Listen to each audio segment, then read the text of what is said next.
Yes. Assalamualaikum warahmatullahi wabarakatuh. Good morning, everyone. Good morning. Good morning. Morning. Morning, Morning. ma'am. Morning, ma'am. How are you today?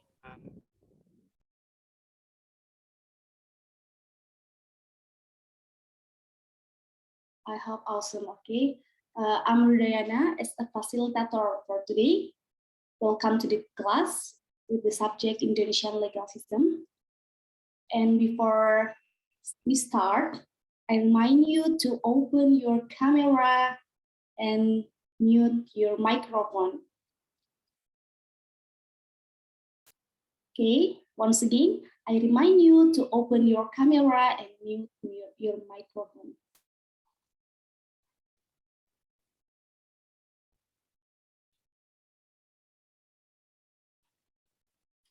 Firstly, let's pray with each other beliefs. Pray begins.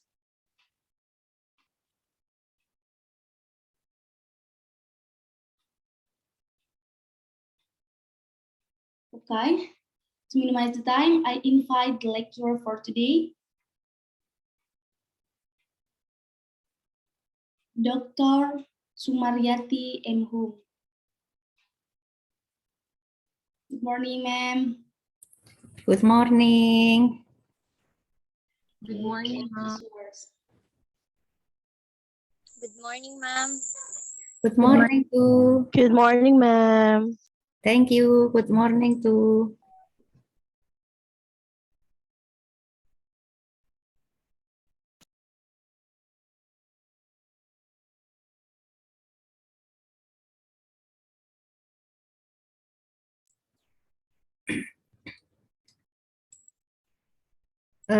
Thank you. Assalamualaikum warahmatullahi wabarakatuh. Waalaikumsalam warahmatullahi wabarakatuh. Good morning for everyone.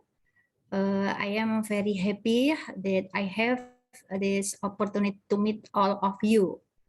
Hopefully on this occasion you are all in good health, nothing less, and in a happy condition. Let me introduce myself to Sumaryati, a lecturer at the Pancasila and Civic Education Department at Ahmad Dahlan University, Indonesia. On this occasion, we will discuss with you the philosophy of Pancasila in the legal system in Indonesia. On this occasion, I was accompanied by Mr. Japin Saragi so that our communication would be smoother.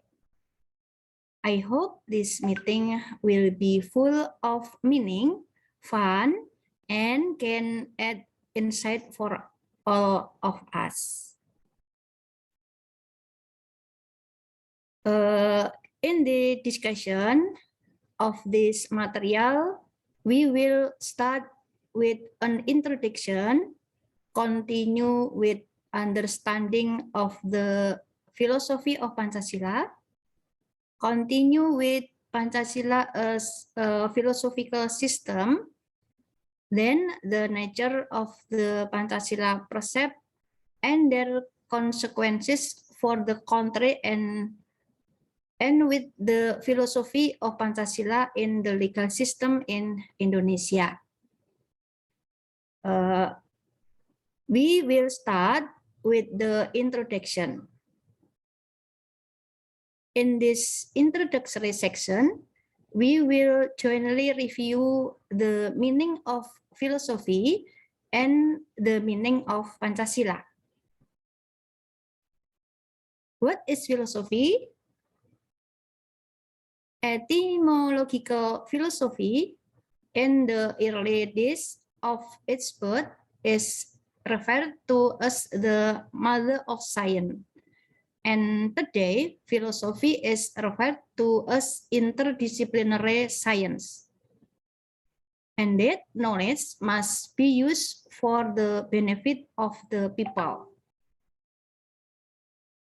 Well, teleologically, philosophy is defined as a science that seeks to find and examine the nature or essence of everything studied. Now, we will try to know what is Pancasila.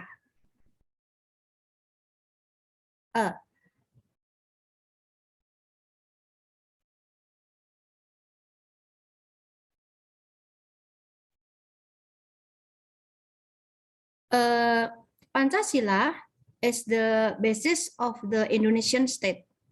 Pancasila is used as guideline is carrying out all the administration of the state field. In addition, Pancasila is also understood as a way of life for the Indonesian people, meaning that the values of Pancasila are used as a basis, as a guide in the daily life of the community. The source of law in Indonesia means that all legal regulation in Indonesia must be based on the values of Pancasila. They must not conflict with the values of Pancasila. In addition, Pancasila is also understood as the personality of the Indonesian nation, meaning that these Pancasila values can provide a characteristic for the nation Indonesia.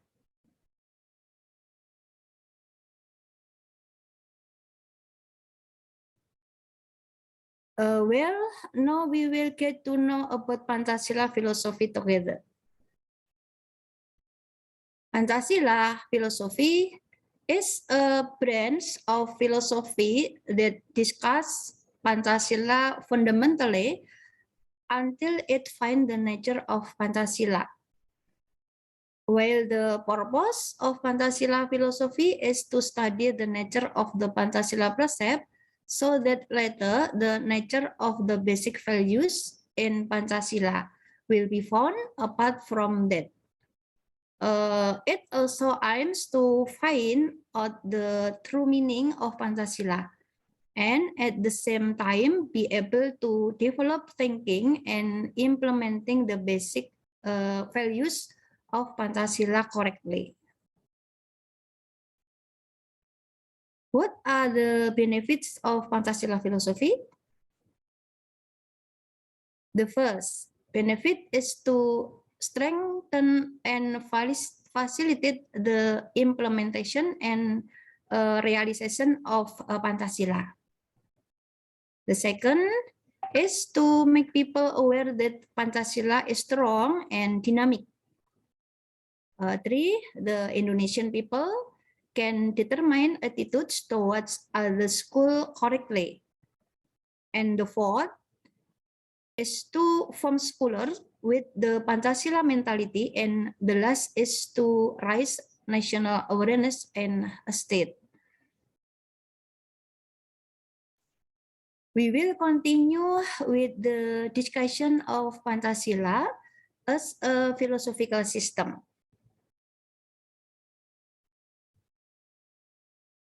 Understanding the system is a unity of several things that complement each other mutually, reinforcing so that goals can be achieved. While philosophy is defined as thought because of the Pancasila as a philosophical system can be understood, Pancasila is a unity of several thoughts, so that the purpose of Pancasila is it becomes achievable. So the philosophical system can be understood as a unity of thought about anything. First thought about existence of existence called the term ontology. Second, thought about human called anthropology. Third, thought about knowledge called epistemology. And fourth, thought about value, which is called the axiology. Of the four thoughts, all of which are in Pancasila. The study of Pancasila as a philosophical system, there will include the ontology of Pancasila, the anthropology of Pancasila, the epistemology of Pancasila, and the axiology of Pancasila.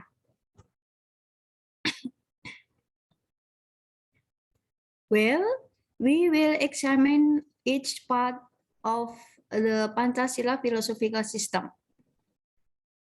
First, the Pancasila ontology. The Pancasila ontology discusses the cause of Pancasila, the way there is Pancasila, and the nature of existence of Pancasila. Because the existence of Pancasila is directly from Indonesian people themselves, indirectly from God. While the way there is Pancasila, BPUPKI, PPKI, and Committee 9.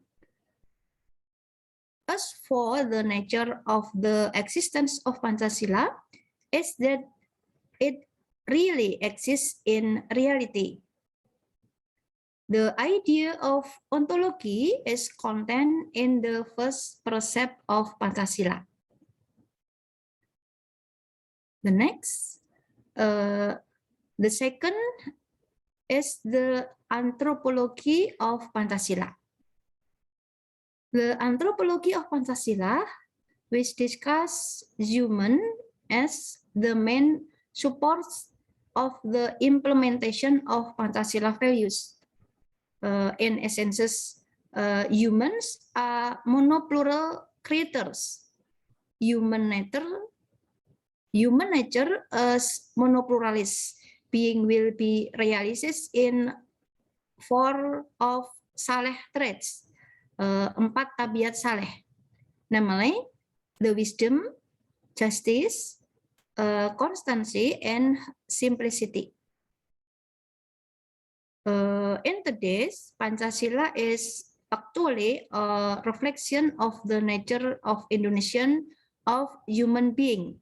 Thus, implementing the values of Pancasila is actually a manifestation of the nature of Indonesian of Indonesian own human nature. All students, the thought about humans, Pancasila is filled with the second precept, namely just and civilized humanity, kemanusiaan yang adil dan beradab. Next, we will continue the discussion about the epistemology of Pancasila. The epistemology of Pancasila, discussing the source of Pancasila, the method of Pancasila, the truth of Pancasila. The source of Pancasila, the formal source, and the material source. The formal source is the preamble to the 1945 Constitution. The source of the material is the Indonesian people themselves. There are two methods of Pancasila, namely the method of formulating Pancasila and the method of developing Pancasila. The method of formulating Pancasila is the experimental, dialectical, selective, critical, or the Bhinneka Tunggal Ika approach. While the methods of developing Pancasila are interpretation, hermeneutics, historical coherence, and synthetic analysis.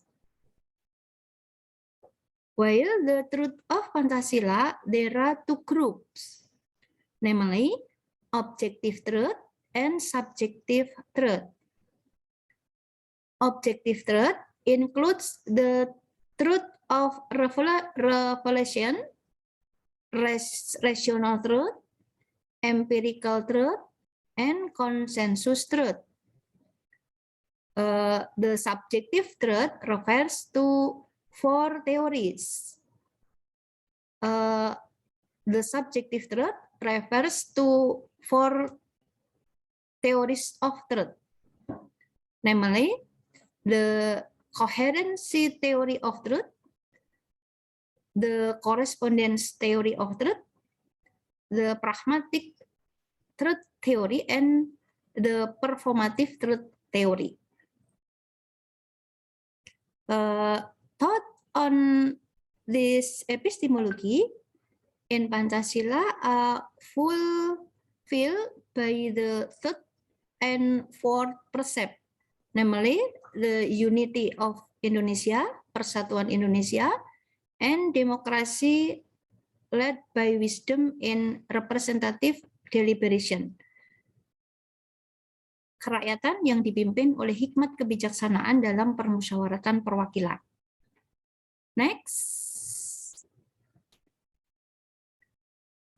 Next is the study of the axiology of Pancasila.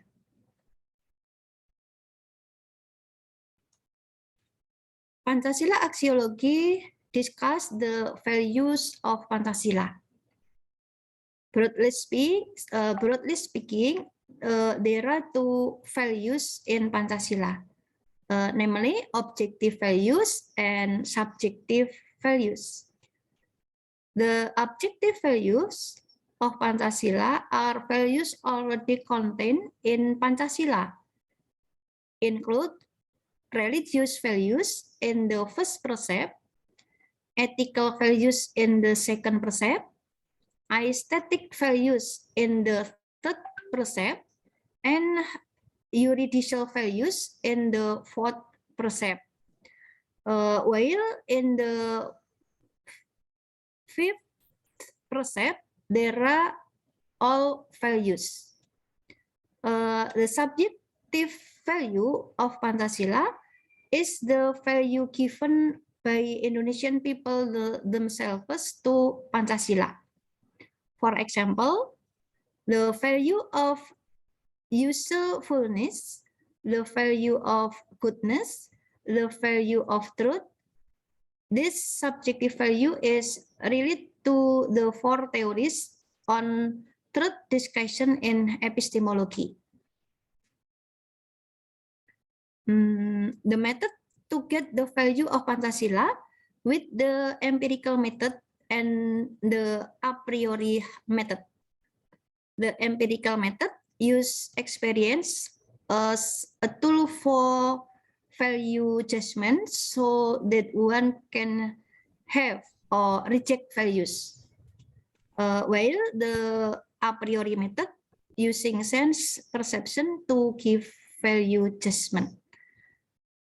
Furthermore, the values contained in Pancasila are spiritual values that recognize material values, meaning that in the Indonesian nation thinking, material values are considered important for human life, but these values must be based on spiritual values. These spiritual values include true values, both beautiful values and sacred values. So the Indonesian people emphasize spiritual values more than material values. Spiritual values are used as the basic for the Indonesian people to have and implement material values. Next. The student, who am I proud of?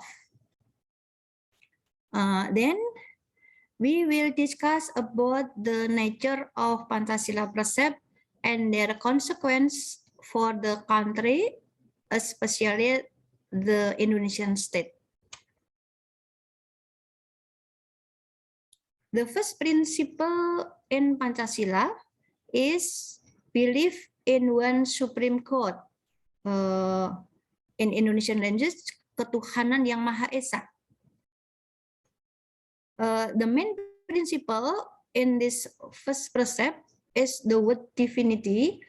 In the word divinity, the word divinity comes from the root word God, has a prefix to and the suffix an. God for the Indonesian people is the cause of all the exists. God is the first cause of all the exists, which is called causa prima. God as the first cause is not caused by anything else. God as a causa prima has the characteristics of not depending on others, perfect in power, eternal, so that it must be obeyed and take into account.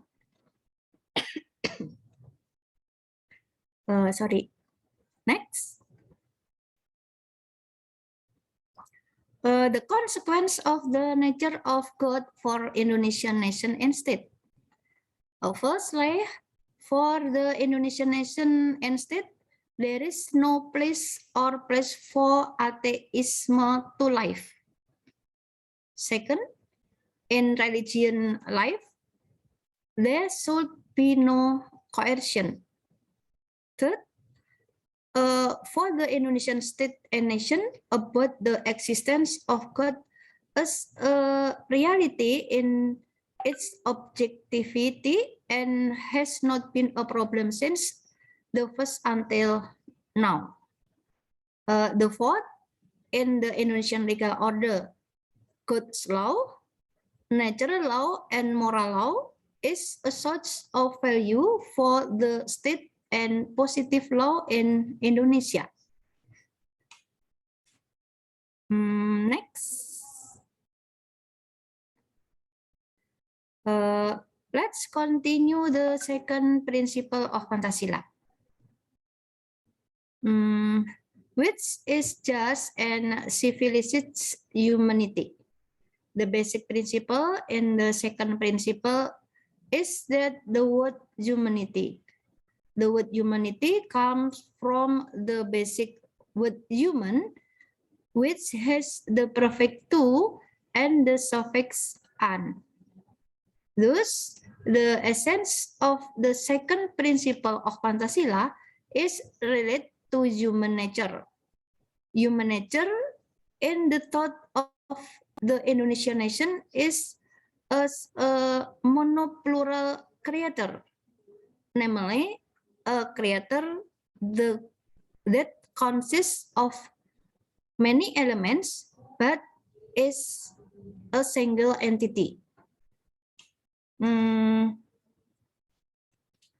The nature of humans as monoplural beings is divided into three parts. First, the natural structure consists of body and soul. The second, the natural nature consists of individual and social characteristic. The monoplural aspect of human are different and even contradictory, but their existence strengthen and perfect each other. So all these aspects must exist in humans.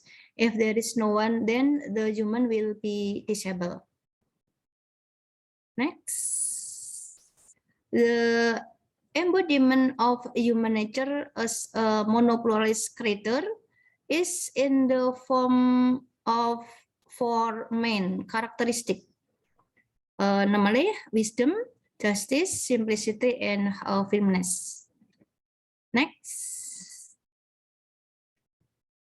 in the second precept, there is also the concept of fair and civilized justice. which is understood as the ability of human to realize a balance of rights and obligation in relation to and themselves with a fellow human being and with their God. When humans at this time can be realized, then this human will have a civilized nature. Next, the consequence of human nature as a monopolarist being for the state and nation of Indonesia. Firstly, Indonesia is not a materialist state because it recognizes psychological values. Second, Indonesian is not a utopian idealistic country because it recognizes the body. Three, Indonesian is neither a liberal individualist country nor a socialist country, but a country of cultural law. Four, Indonesia countries recognize the existence of God and must be in accord with divine values. Next. Well, we will continue with the essence of the third principle of the nature of Indonesian unity, Persatuan Indonesia. The essences of Indonesian unity is explored from the basic principle of one. In Pancasila, the essence of one is not divided, can stand alone, so that it is separate from the others. One when the parts are not divided.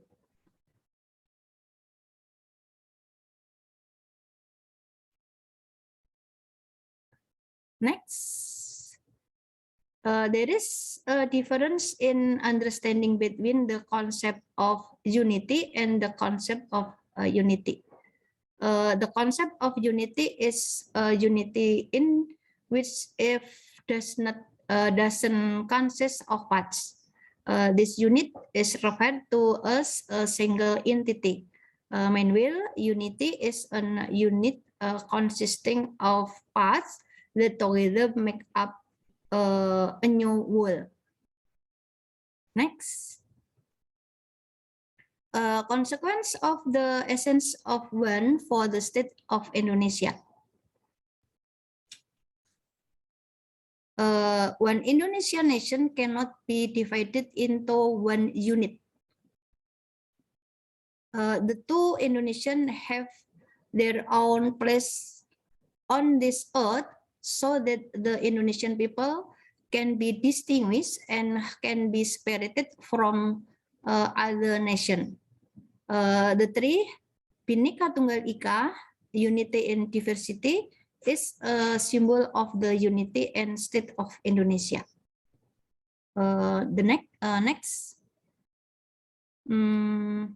We continue in the fourth precept, namely democracy led by wisdom and representative deliberation.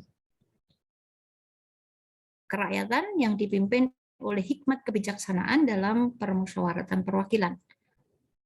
This fourth precept has several meanings as follows. First, the populist precept are the embodiment of the previous three precepts. The fourth precept contains the principle of spiritual life, namely God Almighty, and just and civilized humanity.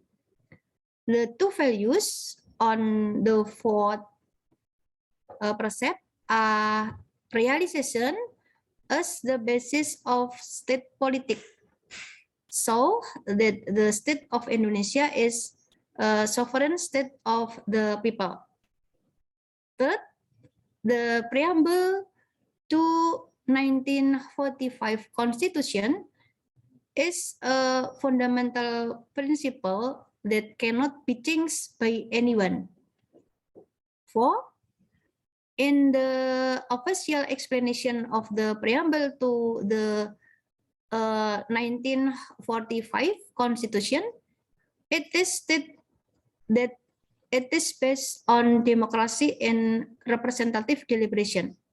So basically, this fourth precept is understood as a precept that contains democratic values, which is called monodual democracy.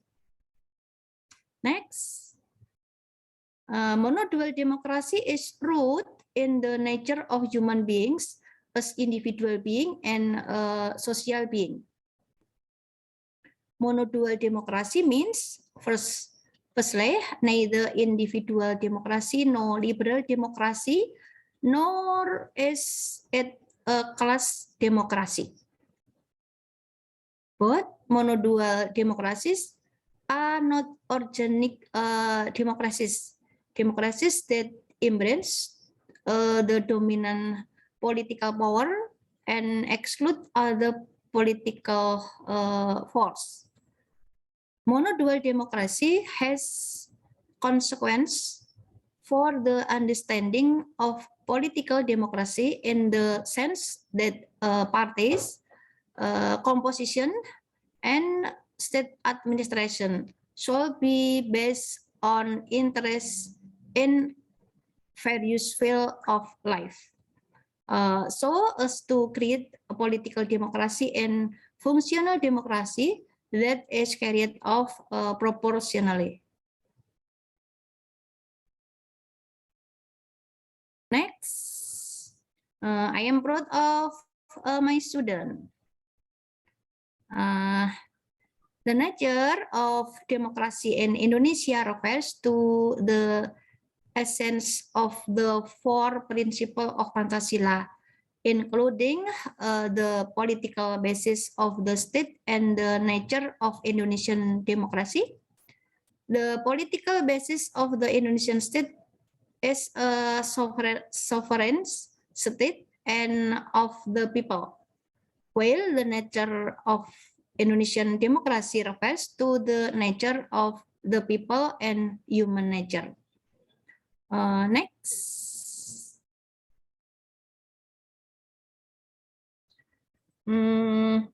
The following are the consequences of the monoplural nature of human or the peoples for the Indonesian state. The nature of individual and social nature has consequences for the state of Indonesia, which is neither a liberal democracy nor a socialist democracy. Indonesia is a family democracy. Secondly, from the individual and social nature, there is a consequence of the existence of the principle of kinship, one for one and for all, for one and for all. Third, there is the principle of gotong royong, the conviction of working together and prioritizing a common interest. The next consequence is that our country, Indonesia, is a country of cultural law. We continue from the side of the natural structure of body and soul. Our country, Indonesia, is a country that recognizes material things, but at the same time recognize the existence of spiritual things. And as a creator of God, he already has the position of man, the position of human nature as a personal being and a creator of God. Consequently, for the Indonesian state, it gives freedom to every individual in embracing a religion, belief, and protecting it, while in terms of the composition of nature, namely the soul and body of the Indonesian state, is a state that recognizes the material as a means to achieve the spiritual aspect. Next. The next is the essence of the fifth principle, namely the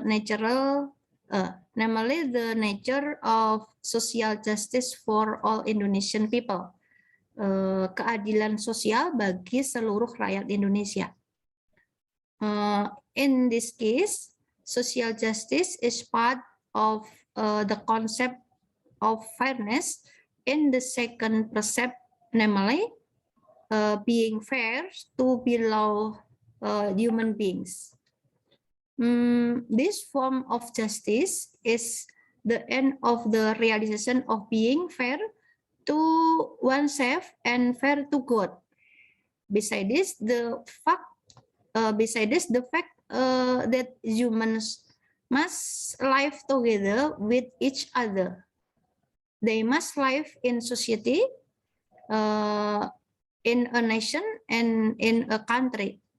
So there needs to be rules that are able to realize the interests of all its members. When this is realized, what is called social justice in bond.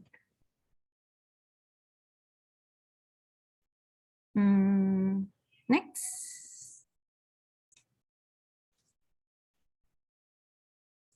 In Indonesian, the concept of justice is defined into three types. Which are then referred to as triangular justice. The first aspect is distributive justice, namely when the state has obligation and give rights to its citizens. The second aspect is obedience justice, namely when every citizen has the obligation to obey various provisions imposed by the state. The third aspect is commutative justice, namely reciprocal justice between the state and citizen and between citizens. In this case, commutative justice is justice that is relatively capable of realizing social justice in a balanced way. Next. There are two elements of social justice that must exist, namely rights and obligation. Rights are something that should be accepted by every individual. Mandatory is something that must be given or done to other people by each individual. Both are realized in a dynamic balance. Next. Then the consequence of the nature of justice in the fifth precept for the state of Indonesia. First, there must be a balance between rights and obligation in the relationship between the state and citizen. Second, each state or citizen know about their rights and obligation. Third, education about rights and obligation is need and on an ongoing basis. Next.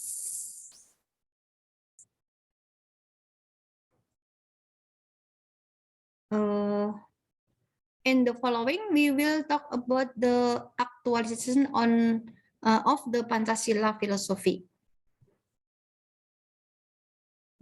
Abstract values originating from the essences of God, human nature, the essence of one, essence of the people, and the nature of justice are translated into the ethical concept of Pancasila.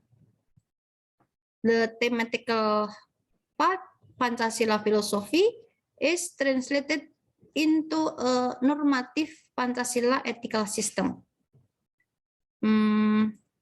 Based on the first principle, the attitude of Indonesian people towards God is to life.